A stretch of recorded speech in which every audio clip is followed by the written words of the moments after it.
Today we'll be talking about cloud gaming. So basically, services like PlayStation Now, Xbox Game Pass, Stadia, Google's version of cloud gaming, GeForce Now, Luna, ePlay, and Ubisoft Plus. There might be some I'm leaving out, but you get the point. Basically, streaming video games from the cloud. It's not digital. It's not physical. You play them from the cloud. So first of all, I want to talk about the concerns I have with this whole cloud gaming thing, because whenever I see people on the internet, they talk favorably about it. Oh, especially Xbox Game Pass. Xbox Game Pass is this beautiful, wonderful thing that, even I've seen people before. I swear to God, I've seen people before say, oh my God, it's on Xbox Game Pass. It's free. Like, what the fuck? It's like people saying, oh, insurance. You have insurance, right? Yeah, they can fix your vehicle for free. No, it's not free. It's not free. It's never been free. It's never going to be free. It's almost like they forget that you're paying for the goddamn insurance. So it's not going to be free. And some people say, oh, okay, well, it's just for the low price of... I remember when Xbox Game Pass was $1, they're trying to reel people in. Now it's, I think, the normal price, $15. It's just $15. You get access to gajillions of games. But let's ask ourselves a question. How many people play gajillion of games? And most of those games are just trash. Let's be honest though. Most of those games are rubbish. Most of those games, even if they are not rubbish, they are not for you. Like most people play very few games. Very select games. You don't play, most of the time people get in, it's either they're playing Call of Duty, it's either they're playing single player games. Most people, they don't go around sampling multiple games. Even if they do, they don't find all of them that entertaining. So, and we all know that in the future, that $15 is going to increase. I've been talking about price now. $15 is the base price now. Sometime in the future, just like Netflix, is going to increase. It's going to increase. And let's talk about what Xbox did. There was a couple of months back, I can't remember. Xbox increased their Xbox Live. I think it was to $120. And people lost their mind. And Xbox pulled back immediately. I thought that shit was odd. I thought it was odd because companies, they never do that. And then I looked into it. I went to buy Xbox Live the other day and I didn't see the 12 months. All I saw there was 1 month and 3 months. And the 3 months was $25. So if I want 1 year of Xbox Live, I have to pay $100. I have to give them $100 in order to have 1 year of Xbox Live. So the pushback, because when people pushed back on Twitter and they pulled back and reversed it, I was like, I thought that was odd. And now I know why. It's almost like introducing something worse, charging people a very high price. And then when they push back, you reduce it to the actual thing you wanted to do. And they will still try this whole 150 price down the line in the future. And maybe you could say it's because they added Xbox Game Pass to Xbox Live, but nobody told them to do that. I don't want to use Xbox Game Pass. I want to use Xbox Live. That's it. Xbox Live, not Xbox Game Pass. And plus, even if they added Xbox Game Pass to it, is Xbox Game Pass now $50? I thought it was $15. So the whole thing doesn't make sense. We have to show skepticism for this whole thing. It doesn't seem like it's an addition. It seems like it's a replacement of the way we game now. So I don't like to see the people that I watch on YouTube touting the so-called value that Xbox Game Pass and services like that have. But we say Xbox Game Pass because that one is the one that it seems like everybody is shouting on top of the moon of the tremendous value that it has. All I see is I don't see good things coming. I don't. Just like we were talking about the price, that shit would increase. I mean, look at Netflix. Netflix was not $17 once, and I don't think they are done. It's almost $20. It's gonna be $20 soon, probably. It will be going all the way up to probably $30. And they say, oh, but we don't want to add ads. That's why we're doing it. But what do you think will happen in the future? They might still end up putting the ads where you're paying more. And I'm not opposed to them making money. I'm just opposed to being screwed over and giving nothing, for absolutely nothing for my money. Another point is that we also might not have control of our games anymore. Yeah, let's talk about control. And when I mean control, right now you can look at Steam, all these other platforms, apart from GOG. When you buy games, there's a thing called DRM. So it requires to verify whether or not you're the person buying that game. It's an anti-piracy thing. Although every single year a game comes out that has DRM, all the competent hackers in the world still end up hacking that game. So in actuality, the only people that DRM punishes is the people, the paying customer, us. Those guys who spend money on their games, because it gives us a more inferior product, a game that doesn't run the way it should. Like, for example, I mentioned this on the other video that I did a couple of days back.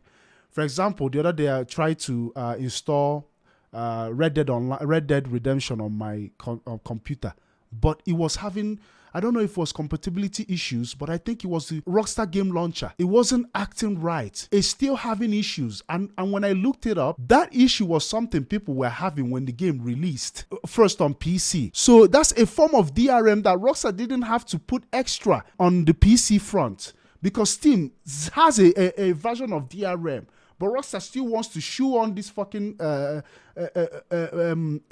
launcher of theirs. It's almost like if you put a game, let's say if you put Red Dead Redemption 2, it takes it a while to start going. But if you go on GOG and put a game like Cyberpunk 2077, the game just goes in quickly. So at the end of the day, what are they preventing here, and who is actually getting punished? You know, is it the people pirating the game or the people who are actually paying for the game? Doesn't make sense. So yeah, I think this is the next step to DRM, running the games in the cloud. That way, it's not running natively on your hardware. You don't have access to it anymore. I don't know if hackers can still, get into the cloud gaming stuff.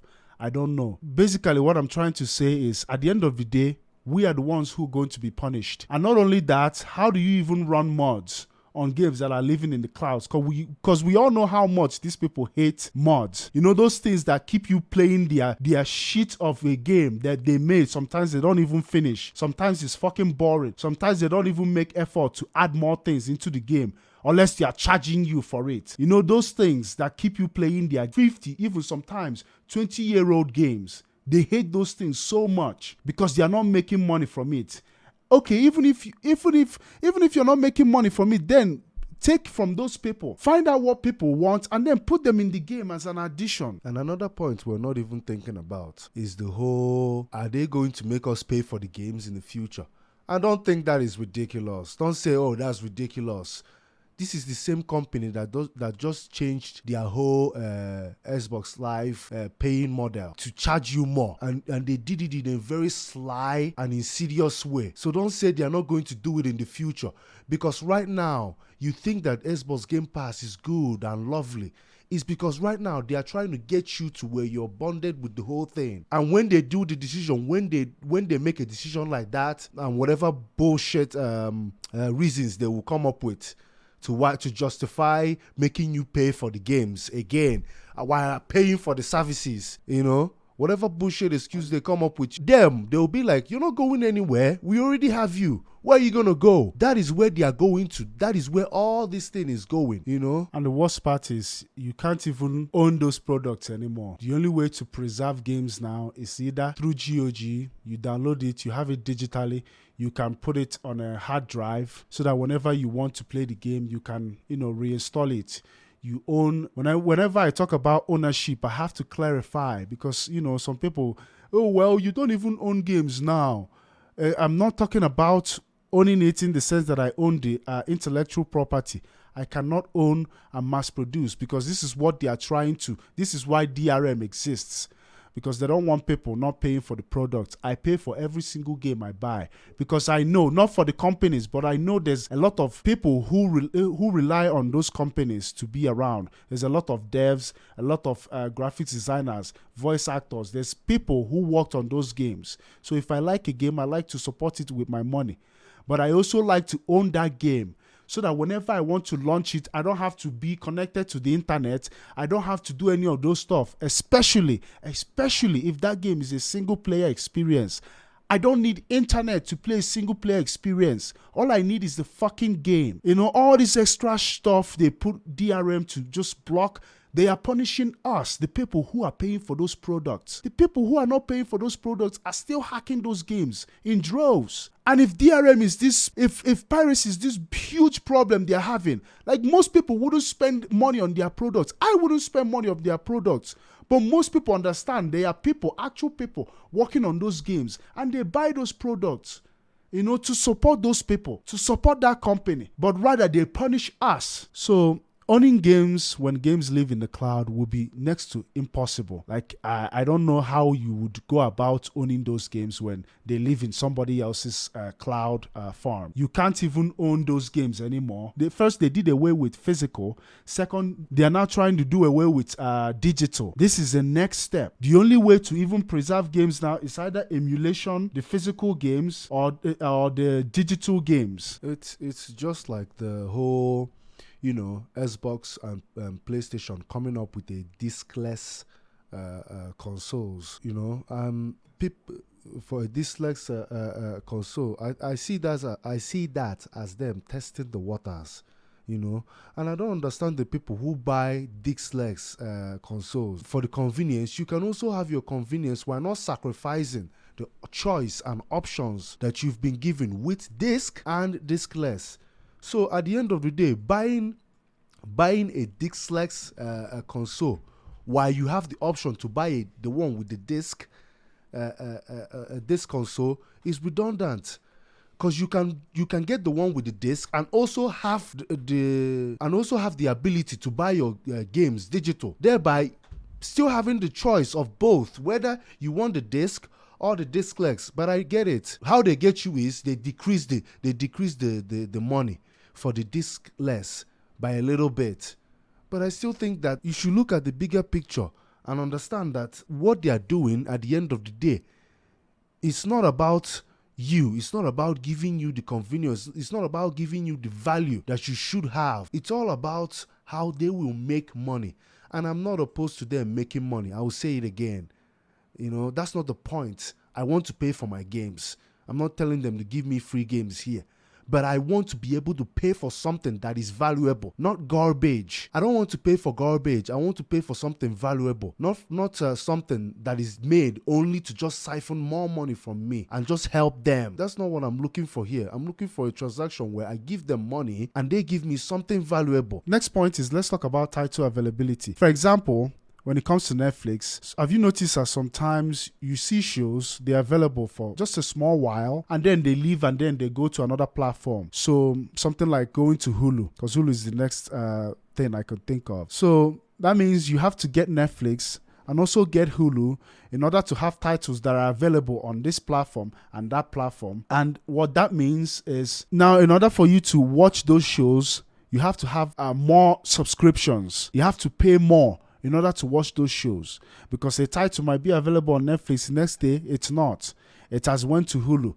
Or maybe because they buy licensing for it for a short while. Imagine that in gaming. Imagine how much of a mess that would be. Imagine how much of a mess that would be. A situation where you have Xbox Game Pass, for example, and that title, or PlayStation pays for that title and it leaves Xbox Game Pass and goes to PlayStation Now. And you have to buy PlayStation Now and have that one, and the title leaves.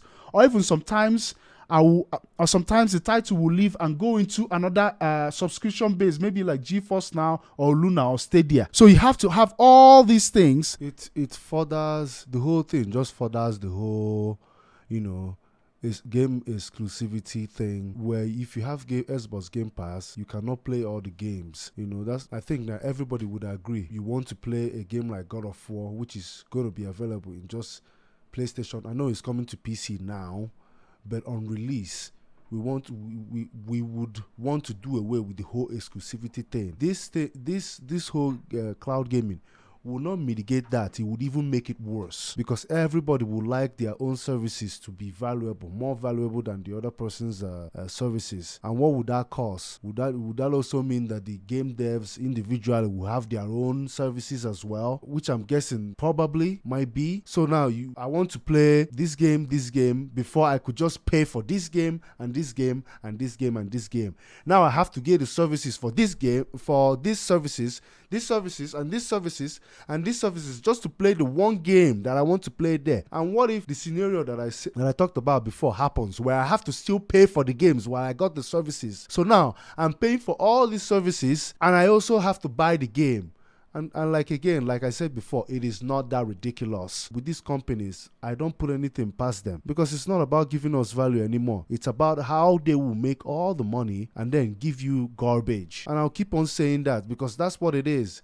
At the end of the day, that's what this whole thing will boil down to. I've seen it played. We have seen this play out over and over. I mean, for Christ's sakes, they tried to convince us. They tried to convince us on how microtransactions will be to our benefit. And look at it now. Who is it really benefiting? You? Me? I don't think so. I'm talking about exclusivity. Imagine paying almost $500 because you have subscriptions with all the major game developers. It's a fucking nightmare. It's a fucking nightmare. And you know it's going to happen. Exclusivity, just because I want to play one game from one developer, and I have to have multiple. And it's not just, buying the game like we used to. Now you have to have a subscription with those companies, like giving them money every fucking month just to try out or play one game. And that game might not even be finished. It might be early access game, because that's another point I'm going to bring up. Welcome to early access galore. Every single game that will be dropping, imagine what they are doing right now and think about what they will do in the future when all the games live in the cloud. Early access, every single game. Oh, we're still working on it, but you can try it because you're an exclusive member of blah, blah, blah subscription. It's a fucking nightmare. And I don't see a lot of people talking about it. All these people on YouTube touting Xbox Game Pass and subscription-based models like that, like the Netflix of gaming, the second coming of this beautiful tons of value thing. Oh my God, I love Xbox Game Pass so much. You know what I mean? I don't see them talking about the problems. And the fact that when the problems comes, all these people will start complaining. Oh my God, they said they will never increase the price. Oh my God, and I have to buy blah blah blah from blah blah blah. Now I'm paying almost $100. Now I'm paying almost $100 in subscription bills just to play video games.